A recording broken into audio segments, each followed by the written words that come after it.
que hemos querido titular el enfriamiento del amor, el enfriamiento espiritual. Hoy, como segunda lección, estaremos viendo el enfriamiento del amor. Pero entonces, antes, por los que faltaron y los que necesiten un repaso, vamos a recordar qué fue lo que hoy hace 8 estuvimos viendo.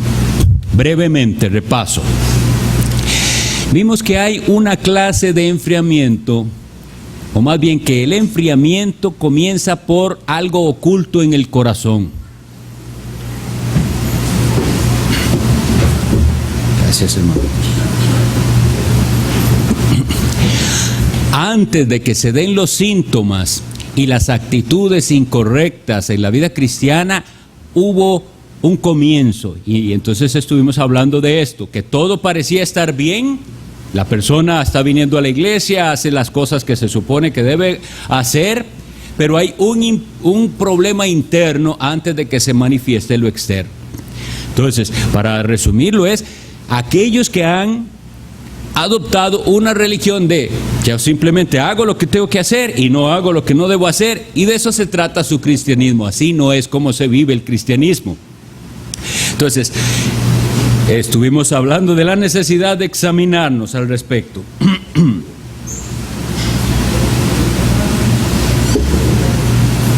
Uno de los síntomas que estuvimos revisando era nuestra actitud hacia los sacramentos.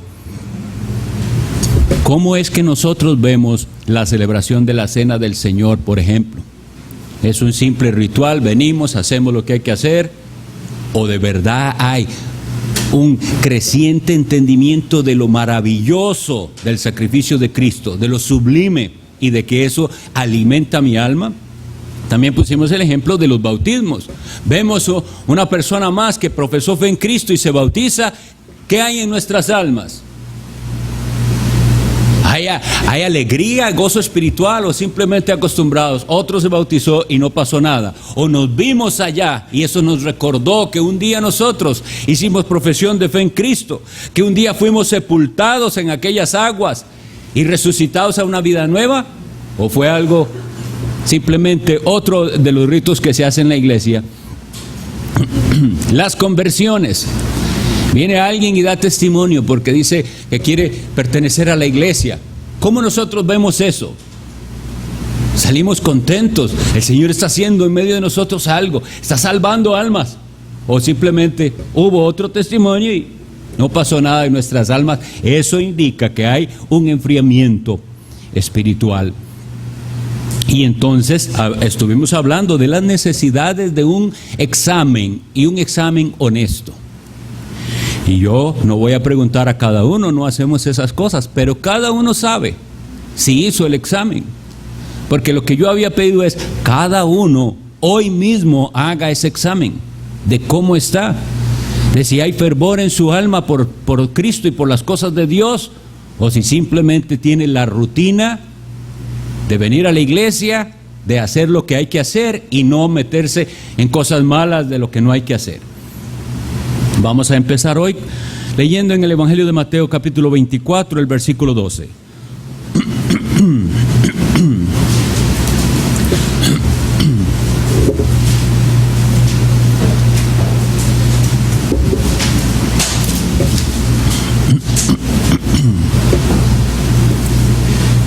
Mateo 24, 12.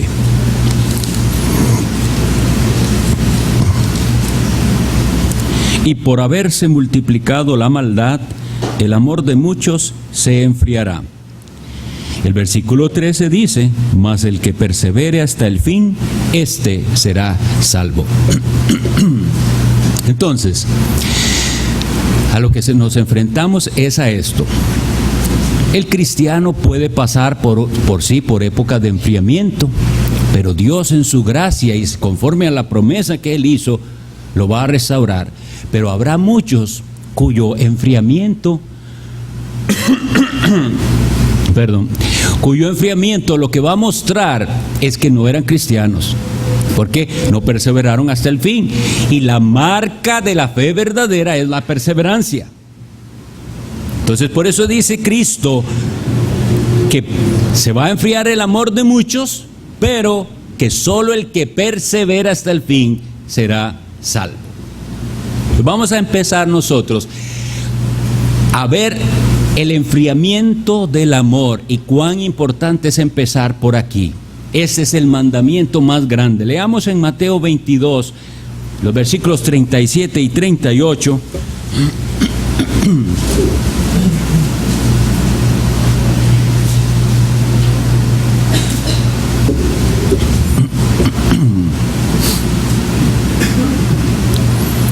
...22, 37 y 38. Al Señor Jesucristo le habían preguntado cuál era el mayor mandamiento o el grande mandamiento de la ley. Jesús le dijo: amarás al Señor tu Dios con todo tu corazón y con toda tu alma y con toda tu mente. Ese es el primerísimo y más importante mandamiento, el amor a Dios. Ahora, quisiera que comparemos las mismas palabras de Cristo en Mateo 10, 37 y 38.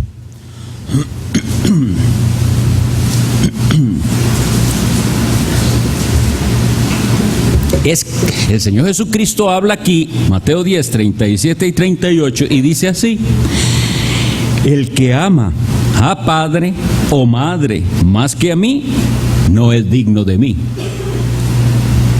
El que ama a hijo o hija más que a mí, no es digno de mí. Y el que no toma su cruz y sigue en pos de mí, no es digno de mí. Entonces, el Señor Jesucristo está diciendo aquí que a Él hay que amarlo sobre todo. O sea, ¿qué está diciendo el Señor Jesucristo aquí? Si estamos hablando de la doctrina, de la deidad, de que Dios es Padre, Hijo y Espíritu Santo, vemos la consistencia. Jesucristo está diciendo que a Él hay que amarlo sobre todo. ¿Y por qué esto no quebranta el primer mandamiento? Porque Él mismo dijo: el Padre y yo, uno somos. Entonces, amar a Cristo es amar a Dios. Y hay que amarlo de esta manera, dispuestos a todo por Él. Ese es el grande mandamiento. Ahora, veamos los efectos que debería tener en nosotros el amor de Cristo por nosotros, porque el amor de Cristo por nosotros fue antes que el amor nuestro hacia Él. Vamos a leer en 2 Corintios 5:14.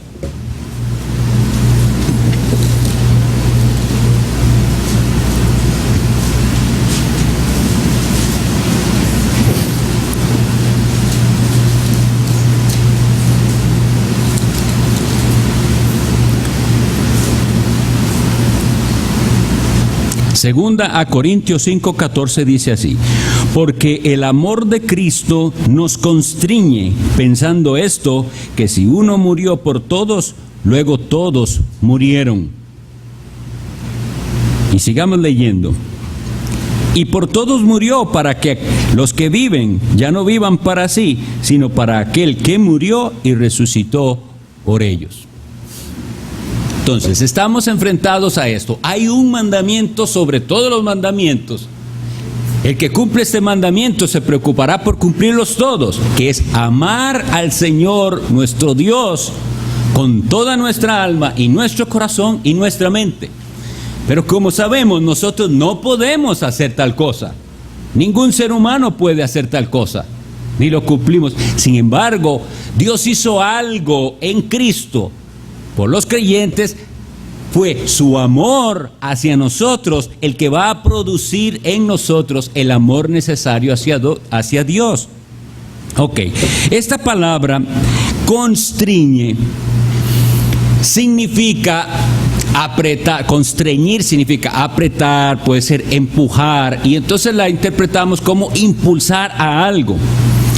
Pero entonces considero apropiado una ilustración y me puse a pensar en la diferencia que hay entre apretar la mano a alguien.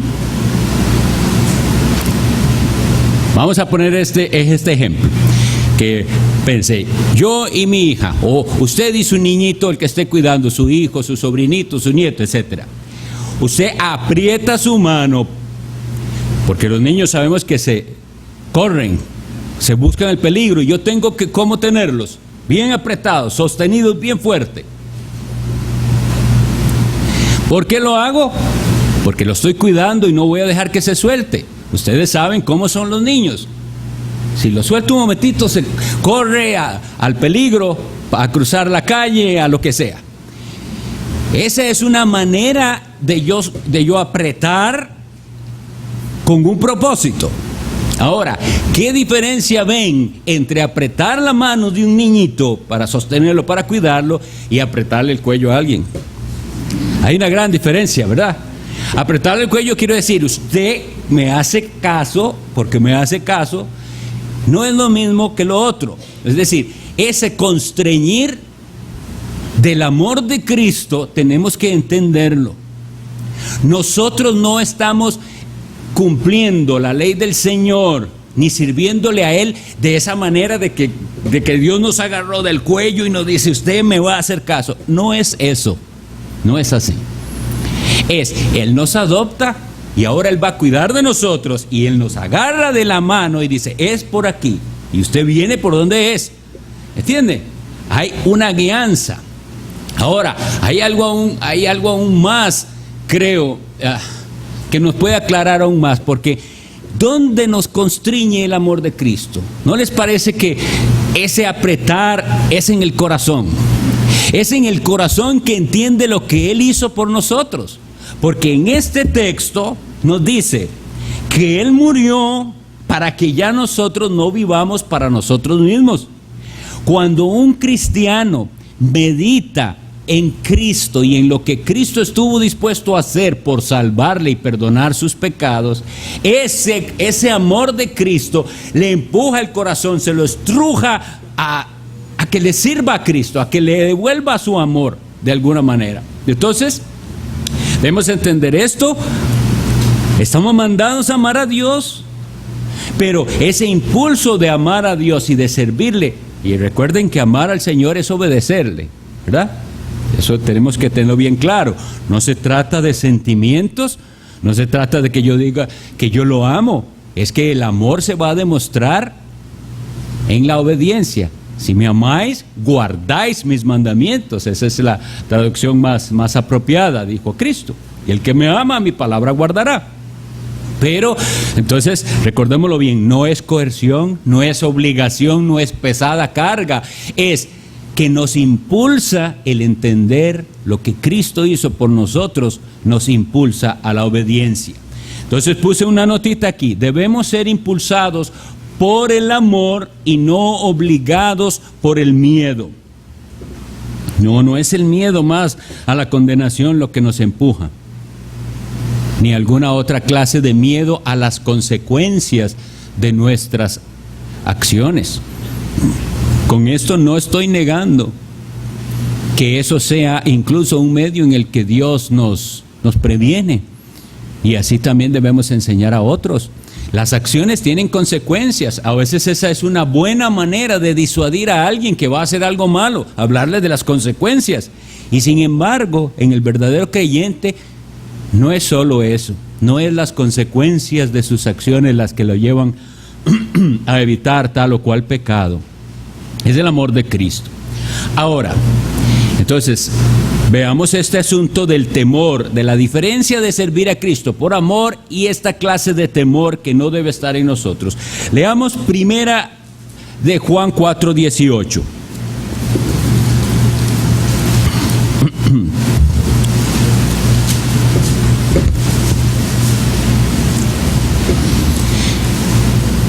Primera de Juan 4:18 dice así: en el amor no hay temor, sino que el perfecto amor echa fuera el temor, porque el temor lleva en sí castigo, de donde el que teme no ha sido perfeccionado en el amor.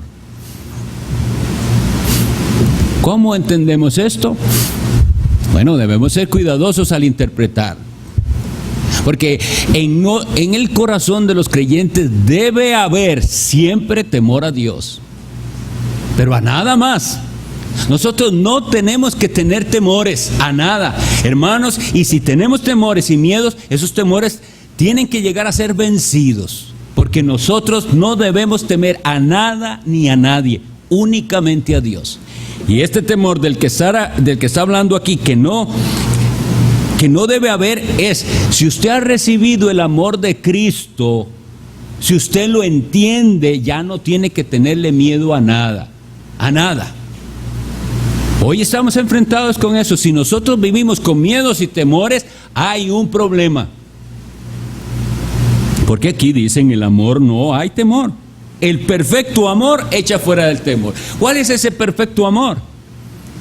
En Romanos habíamos leído anteriormente, creo, dice: y la esperanza no avergüenza, porque el amor de Dios ha sido derramado en nuestros corazones por el Espíritu Santo que nos fue dado. El Espíritu Santo viene, hace esa obra maravillosa en el corazón. Puedo ver a Cristo, puedo ver su obra, y de ahí se desprende todo lo que necesitamos. Ya entendiendo su gran amor, que Él estuvo dispuesto a dar su vida por nosotros, todos los demás temores tienen que irse disipando. Y el temor a la condenación, entre ellos, ya no hay condenación para los que están en Cristo Jesús. No hay para los que no andan conforme a la carne, sino conforme al Espíritu. Ahora, enfatizo, no debe haber en nuestros corazones temores. Hay que vencer esos temores entendiendo: si Cristo me amó, ahora ya yo tengo todo teniéndolo a Él. Porque está escrito también: el que no escatimó a su propio Hijo, sino que lo entregó por nosotros. Si Dios hizo eso, Dios nos dará todo lo necesario. Así que todo lo que pasa en nuestra vida lo vamos a saber enfrentar. Bien, entonces debemos entender esto, que la meta del cristiano es crecer en todas las virtudes, ¿verdad? Para eso fue que Él nos salvó, dice, para hacernos conforme a la imagen de su Hijo. Pero entonces hagámonos esta pregunta: ¿estamos bien encaminados en seguir hacia el obtener esas virtudes? ¿Por qué puse esa pregunta? Leamos 2 Tesalonicenses 3:5.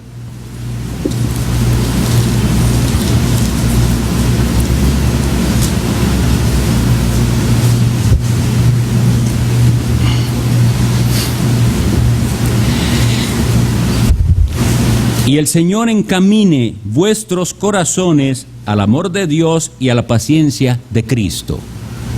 Vean qué interesante este versículo. Dice el Señor, dice el amor de Dios y dice la paciencia de Cristo.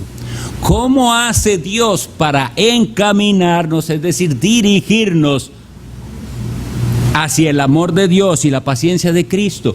Su Espíritu Santo está actuando en aquellos, encaminándolos. Nosotros debemos reconocer que si no se nos muestra el camino, no sabemos cuál es el camino. Tienen que ser mostrado el camino. El Señor tiene que hacer esto. Y ahora vamos a ver la importante relación entre la fe y el amor. Gálatas 5:6. Espero que estén anotando todos los que puedan, porque esto después ustedes lo leen y lo van a entender aún mejor. Gálatas 5:6 dice: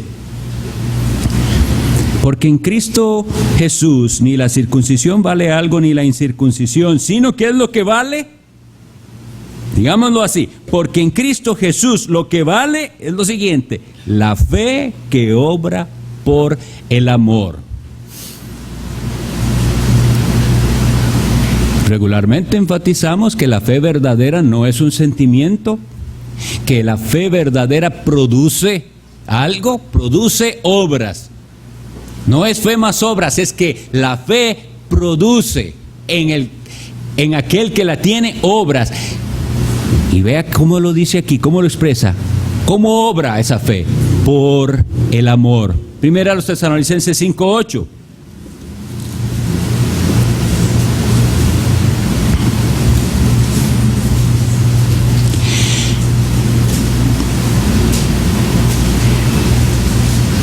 Pero nosotros, que somos del día, seamos sobrios, habiéndonos vestido con la coraza de fe y amor y con la esperanza de salvación como yelmo. Esos versículos los estamos leyendo para que tengamos bien claro que está unida a la fe verdadera el amor. Esa coraza, dice, es de fe y amor. Y también, y este no lo busquemos porque es muy conocido de todos, primero a los Corintios 13, donde se hace esa preciosa exposición de la virtud del amor. Al final se nos dice que permanecen 3 virtudes: la fe, la esperanza y el amor, pero el mayor de ellos es el amor. Y habrá un día en que la fe y la esperanza ya no las necesitaremos más. Sin embargo, el amor crecerá aún más y más en nosotros por Cristo, porque ya estaremos con Él. Ya no hace falta esperanza, ¿verdad? La esperanza es porque no lo tenemos. La fe, como dice Hebreos, es la certeza de lo que se espera y la convicción de lo que no se ve, pero un día le veremos y estaremos con Él. Ya no hace falta más fe y esperanza. Y sin embargo, amor siempre habrá, y mayor, entre más le conozcamos. Eso pasa desde ahora. Entre más usted conozca a Cristo, más le va a amar. Pero en la eternidad, una eternidad conociéndole, una eternidad amándole. Estos versículos entonces están por eso, porque entendamos cuán necesario es el amor, impulsados por el versículo original, que el de muchos se enfriará, pero que solo el que persevere hasta el fin será salvo. Ahora, comenzamos a hacernos preguntas. Yo puse la primera: ¿recuerdas tu amor inicial?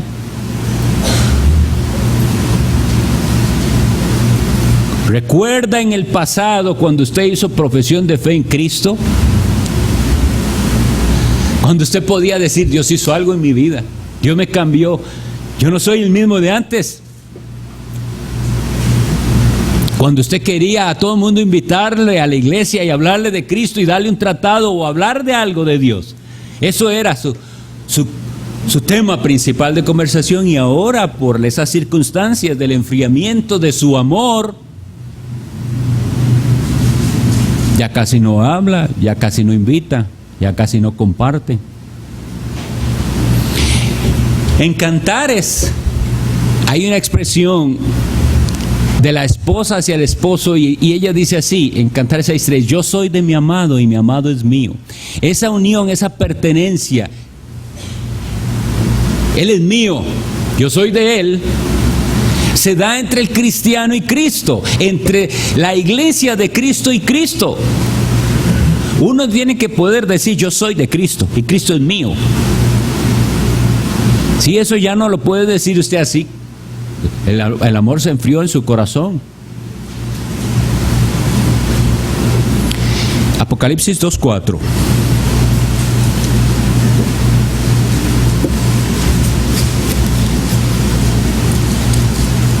Las 7 cartas a las 7 iglesias, las advertencias, amonestaciones y también palabras de ánimo. Pero a la primera iglesia que se le escribe, a la iglesia de Éfeso, le dice en el versículo 4 del capítulo 2 de Apocalipsis, Cristo le dice: pero tengo contra ti que has dejado tu primer amor. Una iglesia puede acostumbrarse a hacer todo lo que debe hacer y tener ya bien ordenaditas las cosas. Sabemos lo que se hace, sabemos lo que no se hace, sabemos cuál es nuestra posición en cuanto a esto y en cuanto a lo otro. Y estar,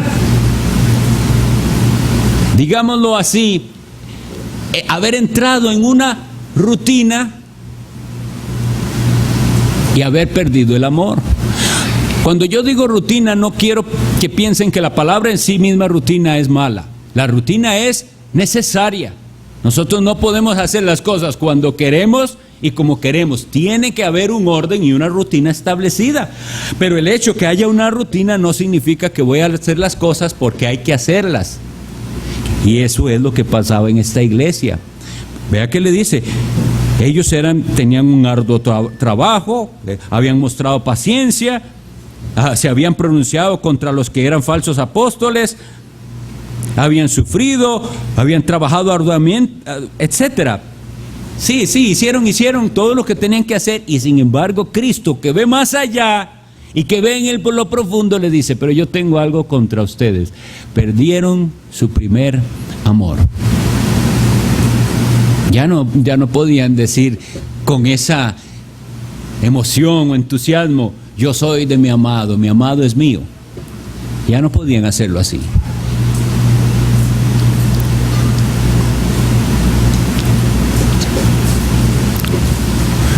Leamos por favor el Salmo 43:4.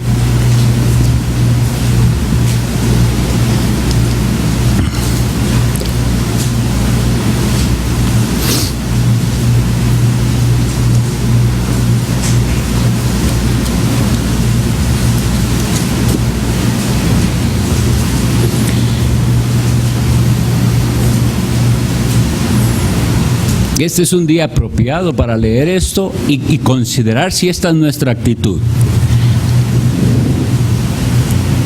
Salmo 43:4. Entraré al altar de Dios, al Dios de mi alegría y de mi gozo, y te alabaré con arpa, oh Dios mío. Cada uno tiene que pensar, si hoy vino aquí a esta reunión de culto dominical, y si puede decirle esto a Dios: yo entraré aquí. Ya sabemos que no hay altares de los del antiguo pacto. El sacrificio fue una vez para siempre, el de Cristo, pero nosotros ofrecemos sacrificios espirituales a Dios, ¿verdad? Y como dice: al Dios de mi alegría y de mi gozo. No, hay gente que no viene así. Eso es una realidad. Hay que ir a la iglesia. Y voy porque tengo que ir. Y como decía en la otra ocasión, y voy porque yo sé cómo es en esa iglesia, que si uno falta ya comienzan a preguntarle que por qué no llegó. No puede decir: al Dios de mi alegría, de mi gozo. Te alabaré con arpa, oh Dios mío. Bueno, perdió el deleite en Dios. Isaías 1:13.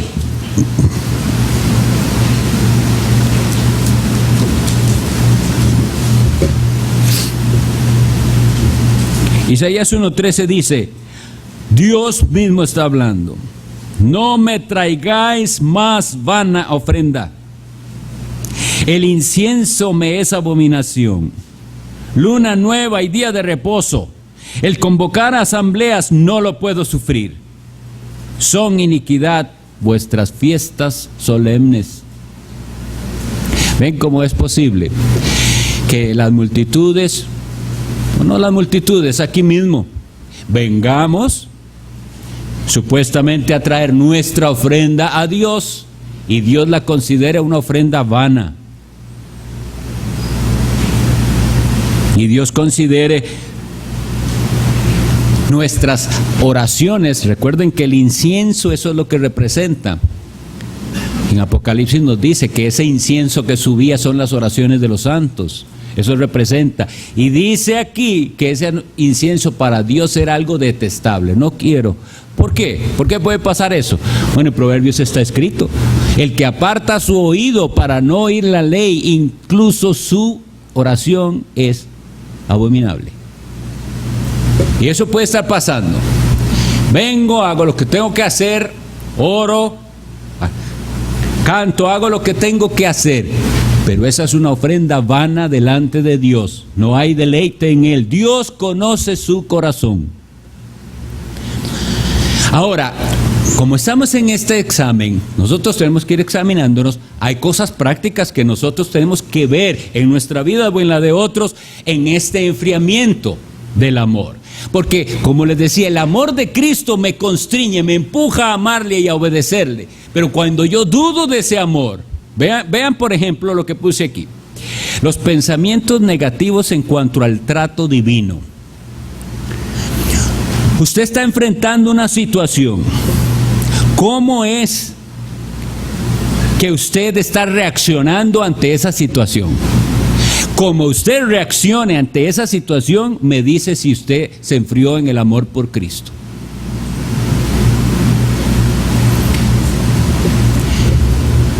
Cuando le pasa algo bueno, entonces hay alabanzas. Pero cuando pasa algo malo, traten de mirarme a mí. Cuando pasa algo malo, ¿cómo reacciona? Si usted reacciona en reclamos, si usted reacciona en desánimo y entonces en ya no oro y ya no hago porque estoy desanimado, porque me va muy mal, porque tuve un fracaso, porque me vino una tribulación, su amor por Cristo ya se enfrió. Si usted recibe el azote de Dios sin entender que Dios al que ama disciplina y que eso le está pasando porque Dios lo ama, su amor por Cristo se enfrió. Hoy vamos a hacer este examen. ¿Cómo estamos reaccionando ante las pruebas, ante las tribulaciones y ante lo malo que nos pase? Porque nos van a pasar cosas. La Biblia dice, en el mundo tendréis aflicción. ¿Cómo usted reacciona ante eso? Eso va a mostrar esos pensamientos negativos contra Dios, ese querer reclamarle a Dios, indica que su amor por Cristo se ha enfriado. Porque el amor de Cristo nos constriñe al pensar en su sacrificio a nuestro favor. Nos dio su vida por nosotros. Todo lo demás es secundario, si Él lo da o no lo da, o lo quita. Una de las siguientes cosas es, vamos a ver cómo son nuestras oraciones. ¿Son un deber o somos conscientes de que orar es un privilegio? ¿Somos conscientes de que en el mundo hay miles y millones de personas que dicen sus oraciones y sus rezos y eso no lo atiende Dios?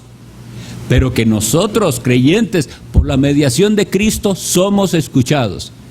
¿Usted aprecia eso? ¿No aprecia usted eso? Los musulmanes 5 veces al día se arrodillan en su alfombra y adoran a un Dios falso y esa oración no es escuchada. Y la de todas las religiones falsas. Son miles de oraciones no escuchadas, pero ustedes y yo, creyentes en Jesucristo, tenemos el privilegio de que vamos a Dios en oración y Él ha prometido que por su Hijo, por su mediación, somos escuchados. Y entonces si usted ora por obligación y por deber, porque hay que orar y no ve el privilegio, el amor de Cristo se ha enfriado en usted. Una de las cosas fáciles aquí en nuestras relaciones personales para saber si el amor se enfrió es que cuando la persona no hace falta.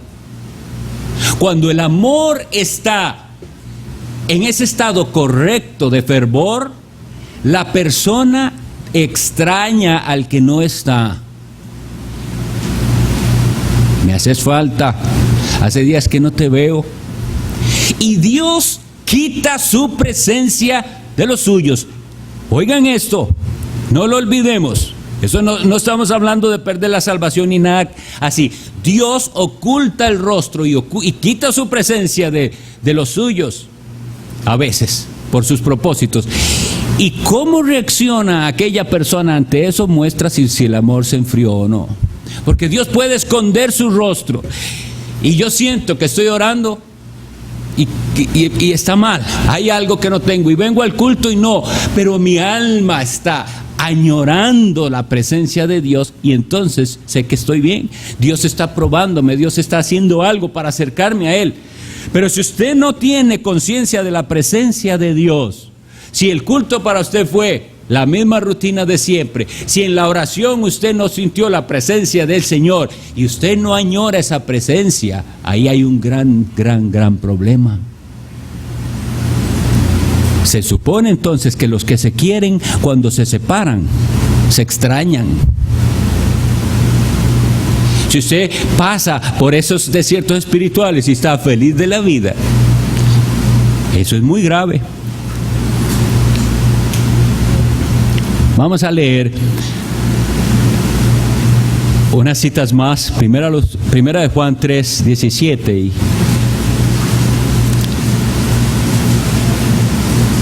Que nos dice algo más, y es con respecto a nuestra relación con los otros que aman a Cristo. Primera Juan 3, 17 dice así: pero el que tiene bienes de este mundo y ve a su hermano tener necesidad y cierra contra él su corazón, ¿cómo mora el amor de Dios en él? O sea, hay maneras prácticas. Esto no se trata de palabras. No nos engañemos. Hay gente que habla muy bonito y no hay nada en su corazón. En ocasiones en las que usted tiene la posibilidad de ayudar o se esfuerza usted por ayudar, hasta donde usted puede ayuda, o usted puede ver a alguien en necesidad y decir que otro sea el que le ayude. Y nada más decir, pobrecito, nadie le ayuda. Usted mismo, Juan 3:17 dice, ¿cómo mora el amor de Dios en usted? 4:21. Y nosotros tenemos este mandamiento de Él: el que ama a Dios, ame también a su hermano. Eso es un mandamiento. Juan 13:35. Debemos saberlo de memoria también. En esto conocerán todos que sois mis discípulos, si tuvierais amor los unos con los otros. Entonces vimos algunos elementos, y entre ellos el amor hacia los demás. Si no hay amor hacia los demás, no hay amor hacia Cristo, se enfrió el amor. El examen. Vamos a analizar qué nivel de amor a Cristo tenemos. Ahora, quiero quitar de la mente, de nuestra mente, algo que yo he escuchado una y otra vez y que es falso. Y es que todo el mundo se enfría. Y entonces ven a alguien fervoroso que llegó a la iglesia, está contento sirviendo al Señor, y uno de esos viejos de estar ahí dice, es que está en su primer amor. Como si dijera detrás de eso, ahorita se le pasa. Eso es diabólico. No es así. No, hay muchos que sí están caminando correctamente y que cada vez aman más a Cristo y que cada vez lo esperan con más ansias. Pero hay algunos que no tienen que ser la mayoría, mentira, en los cuales el amor a Cristo se ha enfriado. Entonces, en ese examen yo no espero que cada uno de nosotros diga, sí, de veras estoy enfriado. No, gloria a Dios, yo no soy como era ya. Porque vean, ningún cristiano es lo que era. Un cristiano era antes un hijo de ira, un cristiano era antes un enemigo de Dios, y ahora ha sido acercado por la sangre de Cristo y ahora está en paz con Dios. O sea que no es lo que era. Pero el cristiano se supone, como dice en los proverbios, la senda del justo es como la luz de la aurora, que va en aumento hasta que el día es perfecto. Es decir, conozco a Cristo y ahora cada vez más lo amo más. Ahora entiendo mejor el evangelio, ahora lo amo más. Ahora me explicaron más, en la iglesia tuvimos un estudio, ahora lo amo más. Así es como se supone que debe ser. Pero habrá quienes dicen, hubo una época en que, como decía, apreciaba lo que Dios había hecho en mi vida, le hablaba a la gente de Cristo, servía a los demás, oraba con más devoción, leía la palabra y la disfrutaba, y ahora todo eso se ha vuelto en mí una rutina en la cual no hay deleite, ni puedo decir al llegar, el Dios de mi alegría. No es cierto. Entonces esa persona sabe que sí se ha enfriado. Y vamos a ver cómo reavivar ese amor. Yo puse aquí esta frase porque es básica: vuelva al Calvario. Junto a la cruz donde murió el Salvador. ¿Recuerdan el himno? Por mis pecados clamé con fervor. ¡Qué maravilla! Jesús me salvó. A su nombre, gloria. Tiene que volver a aquel día en que fue a la cruz y pidió perdón y la sangre de Jesús le limpió. Primera Juan 4:9.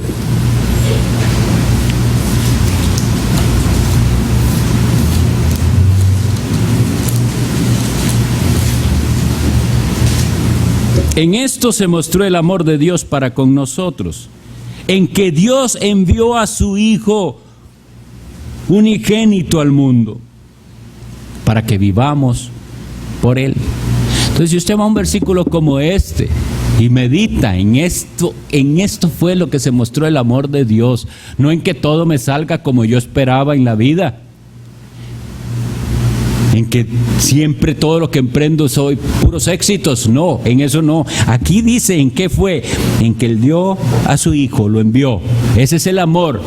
Vamos a leer ahora versículo 10. En esto consiste el amor, no en que nosotros hayamos amado a Dios, sino en que Él nos amó a nosotros y envió a su Hijo en propiciación por nuestros pecados. Versículo 19.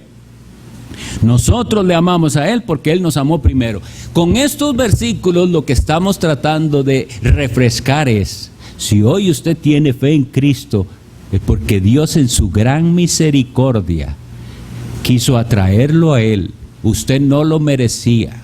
Y esto tiene que encender en su corazón el amor a Cristo. Quisiera que leamos Salmos 89. Voy a leer para ustedes mientras tanto Romanos 5:5, pero busquen el Salmo 89, por favor. Romanos 5:5 es el versículo que les había mencionado, donde dice: la esperanza no avergüenza, porque el amor de Dios ha sido derramado en nuestros corazones por el Espíritu Santo que nos fue dado. Pero entonces, ¿qué hacemos? Hemos hecho el examen y nos vemos fríos, tenemos que ir al Calvario y pensar que eso que sucedió ahí fue por mí. En la agonía de Cristo, usted piensa en eso, piensa en el sacrificio de Cristo, piensa en Cristo sufriendo todo por culpa suya y que no lo merecía.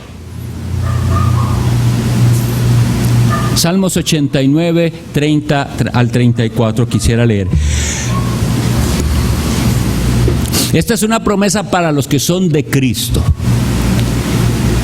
Para los que son de Cristo, para los que están en el pacto. Si dejaren sus hijos mi ley y no anduvieren en mis juicios, si profanaren mis estatutos y no guardaren mis mandamientos, entonces castigaré con vara su rebelión y con azotes sus iniquidades. Mas no quitaré de él mi misericordia, ni falsearé mi verdad. No olvidaré mi pacto, ni mudaré lo que ha salido de mis labios. Si usted es creyente, si un día usted sabe que Dios cambió su corazón, si usted hizo profesión de fe en Jesucristo, si usted dio testimonio público por medio del bautismo de que usted estaba unido a Cristo, de que usted murió a la vida antigua y que Dios lo resucitó por el mismo poder con el que resucitó a su Hijo Jesucristo, por ese mismo poder Dios lo resucitó a una vida nueva, y usted cayó en esa frialdad, y ahora todo esto que hemos dicho era para usted y usted se ve a sí mismo, usted tiene que saber que esto es para usted también, que Dios no lo va a dejar donde está usted, que Dios no va a falsear su verdad. Dios va a castigarle si es necesario y con azotes lo va a hacer, pero no quitará de usted su misericordia. Uno tiene que decir: gloria a Dios, qué misericordia más grande. Él prometió y va a cumplirlo. No me va a dejar en este estado de frialdad, no me va a dejar así como estoy yo en este momento. Él va a hacer algo y ya lo está haciendo, confiemos, de restaurarle. ¿Por qué? Porque lo que leímos al principio es de doble filo. El amor de muchos se enfriará, mas el que persevere hasta el fin, ese será salvo. Y si usted no está dispuesto a entrar en ese periodo de restauración y en clamar a Dios y humillarse a Él, usted no va a perseverar y usted no va a ser salvo. Porque volvemos al principio, usted nunca al final tuvo un verdadero amor por Cristo ni fervor por Él. Que el Señor bendiga esta enseñanza. Si hay dudas, búsqueme después, sigan los versículos, estúdienlos entre semana. El Señor los bendiga.